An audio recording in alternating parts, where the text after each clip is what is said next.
Welcome friends to another r/malicious compliance video. We've got some crazy stories today, including one where OP permanently changes the salary for their supervisor for the rest of their career. But first we got a story by No Understanding 932. If you can't handle my body, I can't handle yours. This happened over 15 years ago. I was training as a classical ballerina, and I also danced at the church and was part of the youth group. Dancing at the church was really different, especially because of the clothes we were allowed to use. Nothing too tight, nothing that would show too much skin, so instead of a bodysuit and tights, I would use t-shirts and pants. But depending on the movement, the t-shirts would come up and people could see my belly. So the youth leader decided that the girls from the dance group had to use a bodysuit under the t-shirt so the boys wouldn't feel the temptation. The whole thing was ridiculous. One weekend, some of the girls slept in my house, and we came up with a plan. So on Sunday morning, we talked to the youth leader. We explained that we understood we had to cover our bodies, especially because we felt the temptation over the boys' bodies. They were always with low pants, showing their underwear and stomachs. It was hard on us. So we asked that same rule of modesty that were applied to us be applied on the boys as well. Because it was a joint effort, 15 girls had this talk. The leader had no way but to do as we asked. The boys were crazy mad with the new rules, especially because they had to buy belts to keep their pants in place. I left that youth group a couple of months after that because they had a very strict cutout age, but the rule was in place for a couple of years after I left. Do you guys despise these rules that are literally made on the basis of being too revealing is just going to cause too much temptation for the boys? Or do you think honestly that it does make some sense? Let me know what you guys think in the comments down below. Our next story is by Sauron for Poor. Can't pay my speeding ticket in cash, but by transfer? Alright, I'll subtract the transfer fee then. This is a story of my dad. Some 30 years ago, the police stopped him for a minor traffic violation, which meant a fine of $20. He pulled out his wallet and wanted to give the policeman a bill, settling the score on the spot. The policeman, however, was petty about my dad's do-not-care attitude and told him he won't take the money and he'd have to transfer it via bank account, just to make some extra bureaucracy for him. Mind, this was back in the time before internet banking, i.e. my dad had to go to the bank to order the transfer. Cue malicious compliance, a transfer had a fee of 19 cents. So my dad sent them $19.81 instead of the 20, as the fine's $20 and should not be $20.19. Their computer system could not process this, as the amount was not correct, and sent the money back automatically. A few days later, he received a payment reminder. He politely answered that he already made the transfer minus the cost of the transfer fee, as he could have paid in cash, but the policeman didn't want the money. He then sent them $19.14, the 20 minus twice the making fee and minus the cost for the stamp. Of course, the automatic system sent the money right back again, as it was not the specified amount. The next reminder was answered by his lawyer, who explained to him that he thinks my dad has the legal high ground. They paid it again, this time below 18. The money was transferred back again, and the police actually let the case rest, seeing that it won't go anywhere and that fixing the booking software to not send the money back would be too expensive. Honestly, I'd be going around telling everybody I know in person back then that if you get some kind of fine like that, just send in slightly less than the fine, because apparently if you keep up with it enough, they'll just drop it. They'll say, screw it, it's not worth my effort. Our next story is by Schnarken Day Schwein. Working many hours? Need a medical or religious reason for time off? Okay. Small malicious compliance by myself and a few others in my department at work. Works remote, but 6 days a week at 58 to 60 hours a week. Yes, it's mandatory overtime. Yes, it pays well, but months of it are wearing. And it's hard to see an end in sight as the job deals tangentially with the current plague. So no reduction in hours until gestures vaguely gets better. However, this is a stable and well-paid position with great benefits. Many people have worked at X for decades, and the special requirements for work make it very hard to be fired. There's also really strong anti-discrimination protections. It is not time to go.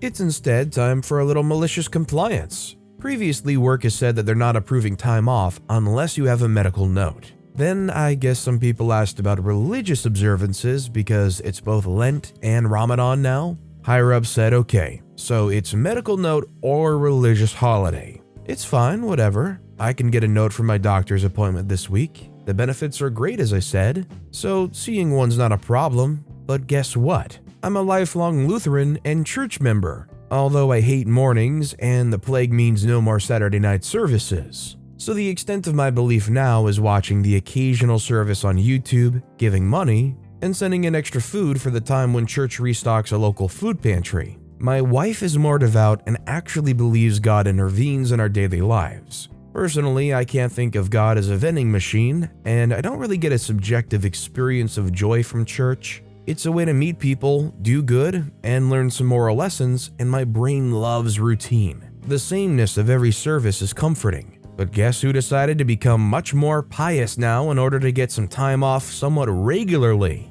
Hey, I'll watch the service if it gives me the day. I'm happy, my wife's happy, and I've technically complied with the rules. I've even thought of getting my therapist. I've been struggling since my favorite cat passed away and my beloved grandmother's getting near her time, to write me a note eventually saying, OP needs a vacation, she's clinically burnt out at some point. If it's a religion you genuinely practice and you're actually having some impact mentally, doing both these things probably aren't even like malicious compliances, but just like realistic. You have a right to be able to practice your religion, and you have a right to take time off and to seek help for any mental issues that may be going on. That said, if you're enjoying stories like these, make sure to hit those like and subscribe buttons down below so you never miss my daily videos full of awesome stories like these, including this one by Ancient Educator 76, Inspector Salad. This happened in my drive-thru, like my first customer of the night.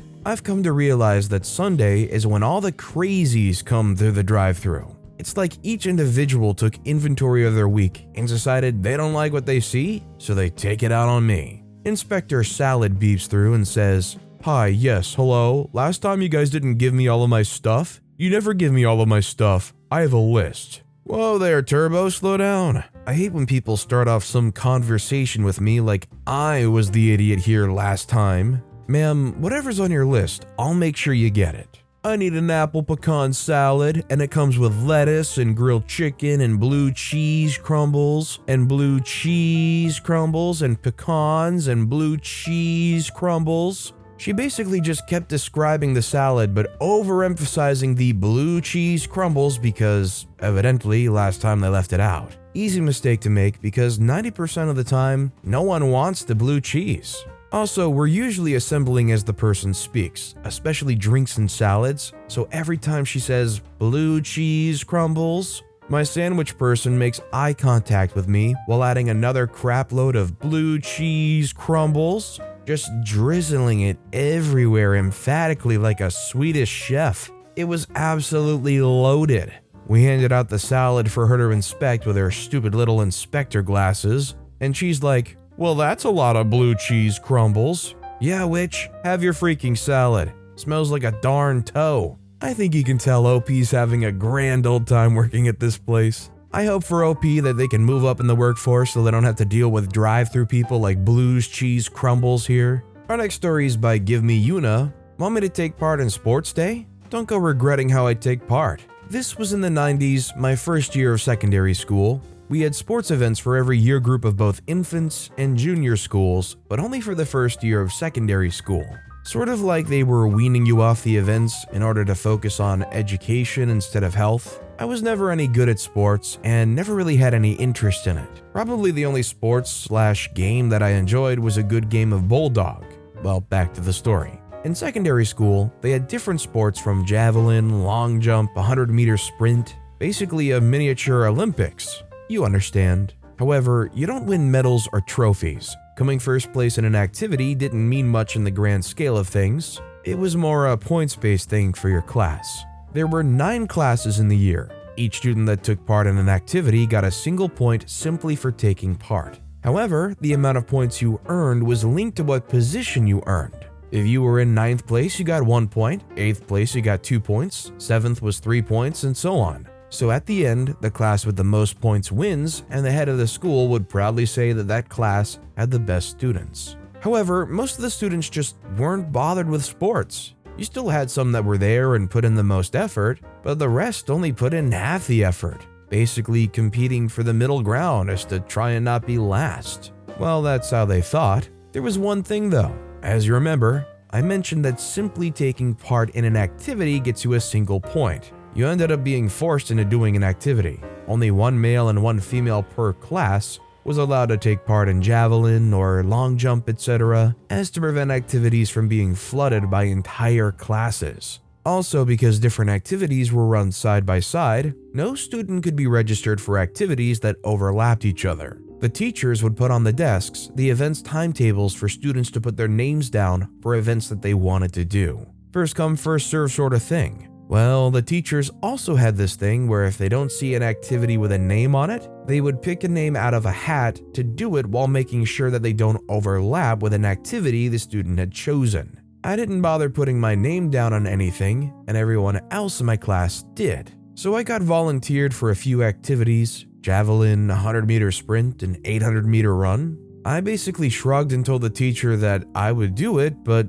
don't complain when they regret it. Well, sports day came around and I was lazily waiting for my turn. When I got called for javelin throw, I did, well, I didn't do anything exciting. As you know, in javelin throw, you run a stretch to build up momentum before throwing from a set line. I walked the stretch and then threw the javelin. The commentator wasn't sure what to say, so he turned it into a comedy act, talking about how I'm moving surprisingly fast and that I'm sure to make a record throw, that sort of thing. Then the 100-meter sprint, I jogged that, not to mention walking the 800-meter event. I did tell the teacher not to regret it, and I did maliciously comply with taking part in the sports event. This story's honestly giving me flashbacks to field day in my school, and I just remember one year, each grade year would have a tug-of-war event, and you would basically just do tug-of-war between the two classes. Well, at my elementary school, one of the classes was a Spanish-speaking class.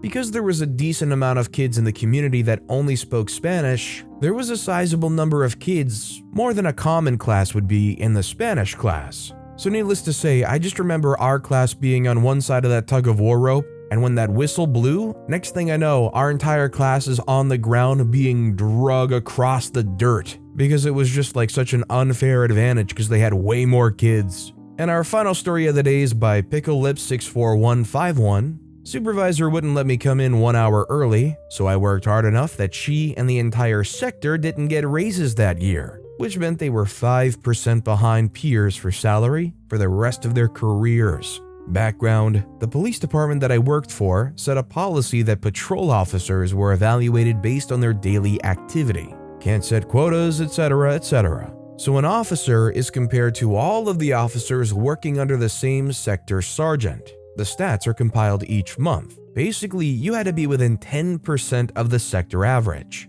If your sector averaged 10 marks of activity per day, you could average as low as 9 or as high as 11 and you were fine. Sector averages varied across geography and time of day. It was also pretty easy to stay within those parameters. My previous sector averaged 15 per day. Meet the goals and you get your yearly step increase, which was typically 5%. Miss those goals and you're a step behind your peers forever. This also translated to your overtime rate, which was a big portion of most officers' annual income.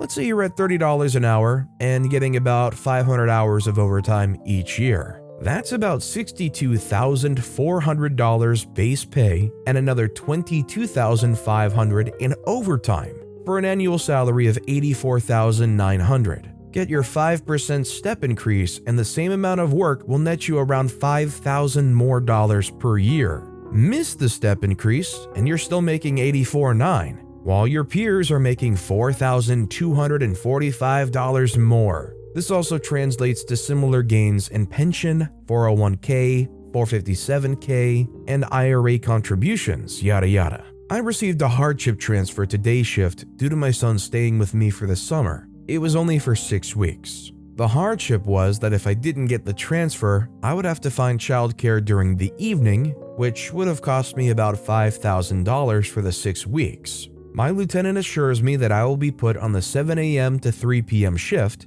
as my wife works the 4 p.m. to 12 a.m. shift. This lets us trade off with my son, and everyone is happy. Enter my new day shift sergeant. The sergeant was a slug.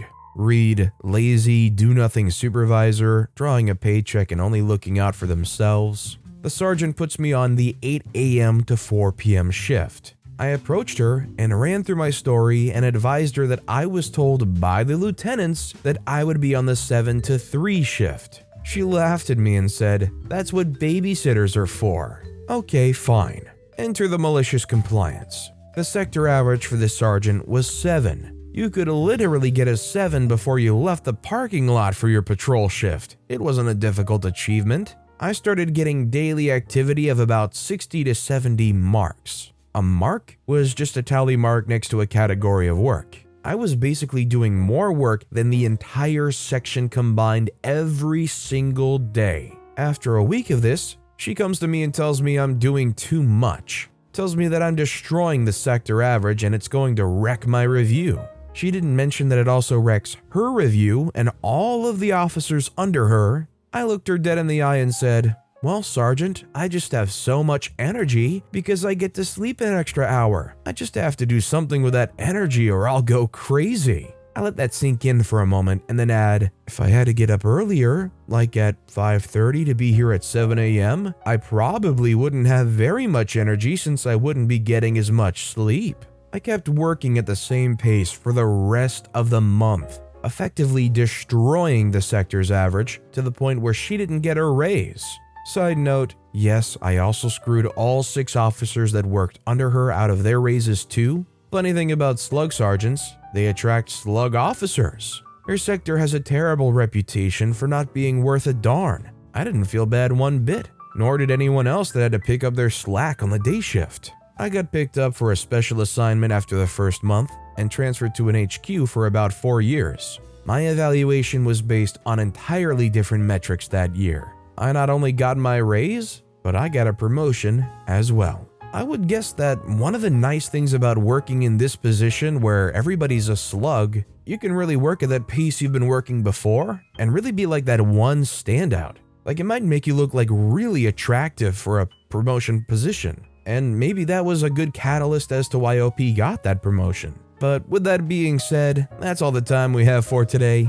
So of all these stories I've read today, which is your favorite and why? Let me know in the comments down below. And if you haven't yet, if you could like and subscribe, that would mean a lot to me. Whatever you do, whether it's liking, subscribing, turning notifications on, all of it helps grow this channel and I appreciate the heck out of it. So until next time, I'll see you all tomorrow with some more stories.